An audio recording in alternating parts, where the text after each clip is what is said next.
With me now is Sharan Kaur, CTV News political analyst and former Deputy Chief of Staff to former Finance Minister Bill Winro. Sharan, how are you?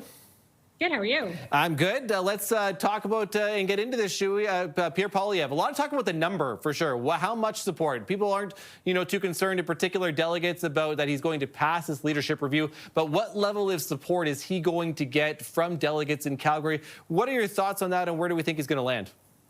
It's a tough one when talking about numbers. I am actually here in Calgary right now, and I will be at the convention center with CTV shortly to kind of cover some of the live footage. And one of the things that we're hearing from a lot of people is, what is that number going to be like on the floor? Now, my guess is it's going to have to be resoundingly high, and I'm talking above 80% for there to be this really big rah-rah moment of everyone supports Pierre Poilievre. What it's really going to look like is to be determined. I don't see anyone that is kind of standing in the shadows ready to take over. And I think despite all of the errors and mistakes he might have made along the way, he did still bring a large new number of voters into the base. So it'll be interesting to see how the Conservative base from across Canada who's here in Calgary responds to that with how they vote. Right, it'll be very interesting indeed, and and we touched on. I touched on with Jeremy Charles earlier too. The delegation from Ontario that's not there because the PC Progressive Conservatives, right, are having their own convention this weekend too. Does that help Pierre too as well over the course of the weekend?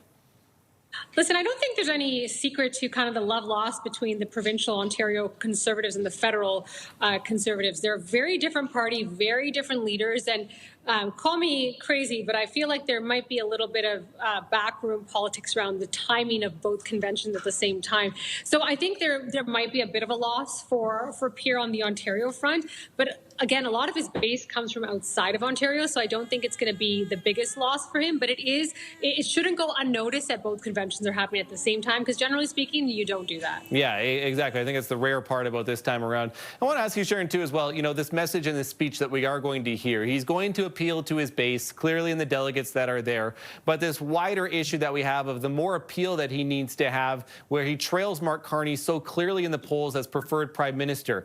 Are you expecting to hear more of that, or what does he have to do in order to try to increase some of those numbers? Well, the interesting thing here is that his increase in his numbers has come from a lot of how his tone and tenor is and some of the base that he's pulled in. He hasn't pulled from any of the Liberal base. He has pulled from the more far right, I would say, People's Party type of base.